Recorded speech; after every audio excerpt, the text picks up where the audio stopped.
1. You're at an incident. What could you do to help an unconscious casualty? Check that they're breathing normally.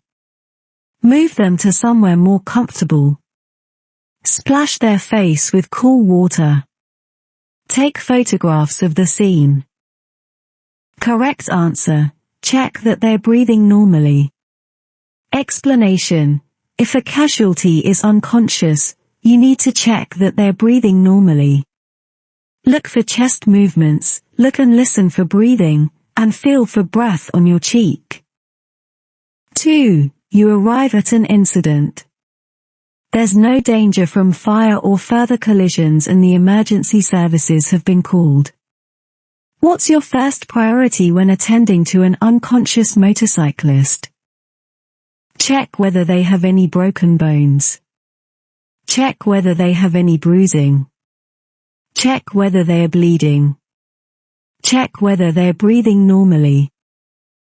Correct answer. Check whether they're breathing normally. Explanation. At the scene of an incident, always be aware of danger from further collisions or fire.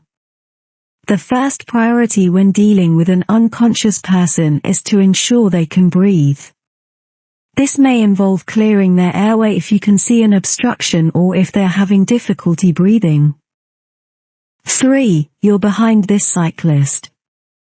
When the traffic lights change, what should you do? Allow the cyclist time and room. Tap your horn and drive through first. Try to move off before the cyclist. Turn right but give the cyclist room.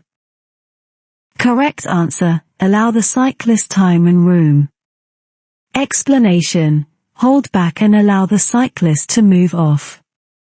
Some junctions have special areas marked across the front of the traffic lane. These allow cyclists to wait for the lights to change and move off ahead of other traffic. 4. Why should you reduce your speed here? A low bridge is ahead. A staggered junction is ahead. The road narrows ahead. The road surface changes ahead. Correct answer. A staggered junction is ahead.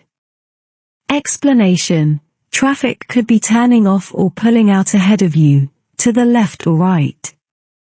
Vehicles turning left will be slowing down before the junction, and any vehicles turning right may have to stop to allow oncoming traffic to clear. Be prepared for this, as you might have to slow down or stop behind them. 5. What must you do if your ability to drive is impaired during a period of illness? See your doctor each time before you drive. Stop driving until you're fit to drive again. Take all your medicines with you when you drive. Take smaller doses of any medicines. Correct answer. Stop driving until you're fit to drive again. Explanation. Only drive if you're fit to do so. Driving when you're ill or taking some medicines can affect your concentration and judgment. It may also cause you to become drowsy or even fall asleep. 6. Which road users are most difficult to see when you're reversing your car? Car drivers. Children. Cyclists. Motorcyclists. Correct answer. Children. Explanation. It may not be possible to see a small child through the rear windscreen of your vehicle. Be aware of this before you reverse. If there are children about, get out and check that it's clear before reversing. 7. You want to turn right from a junction. What should you do if your view is restricted by parked vehicles?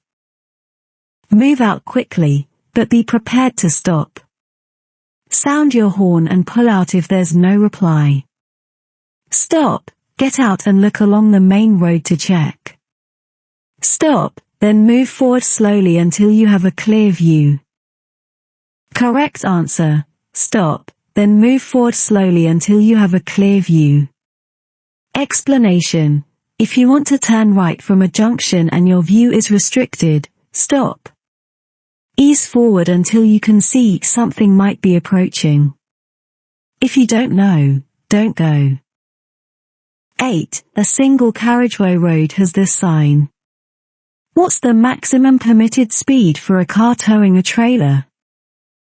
30 miles per hour. 40 miles per hour. 50 miles per hour. 60 miles per hour. Correct answer, 50 miles per hour.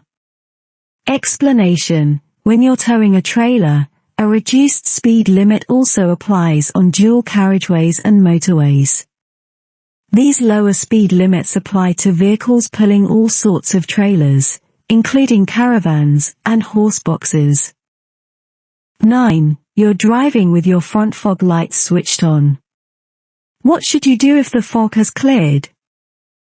Drive with them on instead of your headlights. Flash them to warn oncoming traffic that it's foggy. Leave them on if other drivers have their lights on. Switch them off as long as visibility remains good. Correct answer: switch them off as long as visibility remains good.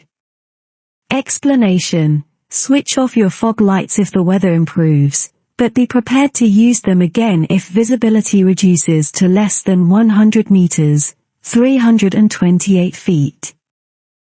10. You're driving along a wet road. How can you tell if your vehicle's tires are losing their grip on the surface? The engine noise will increase. The engine will stall. The steering will feel very heavy. The steering will feel very light. Correct answer: the steering will feel very light. Explanation: if you drive at speed in very wet conditions, your steering may suddenly feel lighter than usual. This means that the tires have lifted off the surface of the road and are floating on the surface of the water. This is known as aquaplaning. Reduce speed but don't brake until your steering returns to normal. 11. You're driving on this dual carriageway. Why may you need to slow down? There are no footpaths. There are roadworks ahead of you. There are solid white lines on either side. There's a broken white line in the center. Correct answer: there are roadworks ahead of you. Explanation: look well ahead and read any road signs as you drive. They're there to inform you of what's ahead. In this case, you may need to slow down and change direction. Check your mirrors so you know what's happening around you before you change speed or direction. 12. Which lights must you use if you're driving on a well-lit motorway at night? Use front fog lights. Use only your side lights. Use rear fog lights. Use your headlights. Correct answer: use your headlights. Explanation: if you're driving on a motorway at night or in poor visibility, you must always use your headlights, even if the road is well lit. Other road users must be able to see you, but you should avoid causing dazzle. 13. You're driving at night with your headlights on main beam. A vehicle is overtaking you. When should you dip your headlights? As soon as the vehicle passes you. Before the vehicle starts to pass you. Only if the other driver dips their headlights. Sometime after the vehicle has passed you. Correct answer: as soon as the vehicle passes you. Explanation: on main beam, your lights could dazzle the driver in front. Dip your headlights as soon as the driver passes you and drop back so that the dipped beam falls short of the vehicle in front. 14. When may you drive a car in this bus lane? Outside its hours of operation. To get to the front of a traffic queue. To overtake slow-moving traffic. You may not use it at any time. Correct answer: outside its hours of operation. Explanation: Some bus lanes operate only during peak hours and other vehicles may use them outside these hours. Make sure you check the sign for the hours of operation before driving in a bus lane. 15. What's likely to happen if you use a hands-free phone while you're driving? It will divert your attention. It will improve your safety. It will increase your concentration. It will reduce your view. Correct answer. It will divert your attention. Explanation. Talking to someone while you're driving can distract you and, unlike when someone is in the car with you, the person on the other end of a mobile phone is unable to see the traffic situations you're dealing with. They won't stop speaking to you even if you're approaching a hazardous situation. You need to concentrate on your driving at all times. 16. How can you reduce the chances of your car being broken into when leaving it unattended? Park near a fire station. Park near a taxi rank. Place any valuables on the floor. Take all valuables with you. Correct answer. Take all valuables with you. Explanation. When leaving your car, take all valuables with you if you can. Otherwise, lock them out of sight. 17. Your vehicle breaks down on a motorway and you manage to stop on the hard shoulder. What should you do if you use your mobile phone to call for help? Check your location from the nearest marker posts beside the hard shoulder. Phone a friend and ask them to come and collect you. Stand at the rear of the vehicle while making the call. Wait in the car for the emergency services to arrive. Correct answer.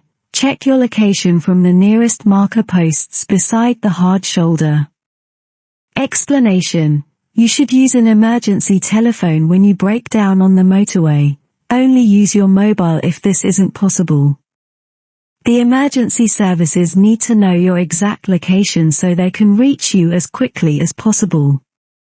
Look for a number on the nearest marker post beside the hard shoulder. Give this number when you call the emergency services. 18. You're parked in a busy high street. What's the safest way to turn your vehicle around so you can drive in the opposite direction? Ask someone to stop the traffic. Carry out a U-turn. Drive into a side road and reverse out into the main road. Turn around in a quiet side road. Correct answer. Turn around in a quiet side road. Explanation. Make sure you carry out the maneuver without causing a hazard to other vehicles. Choose a place to turn that's safe and considers other road users. 19. How can you make sure that a satellite navigation, sat-nav, system doesn't distract you when you're driving? Choose a voice that you find calming. Only set the destination when you're lost. Set it before starting your journey. Turn it off while you're driving in built-up areas. Correct answer. Set it before starting your journey. Explanation. Sat-navs can be useful when driving on unfamiliar routes. However, they can also distract you and cause you to lose control if you look at or adjust them while you're driving. Set the sat-nav before starting your journey, or pull up in a safe place before making any changes to it. 20. What's the legal minimum tread depth for tires on your trailer or caravan? 1 mm. 1.6 millimeters. 2 millimeters. 2.6 millimeters. Correct answer. 1.6 millimeters. Explanation. Trailers and caravans may be left in storage over the winter months, and tires can deteriorate.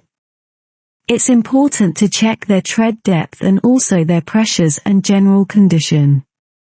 The legal tread depth of 1.6 mm applies to the central 3/4 of a tire's breadth, over its entire circumference.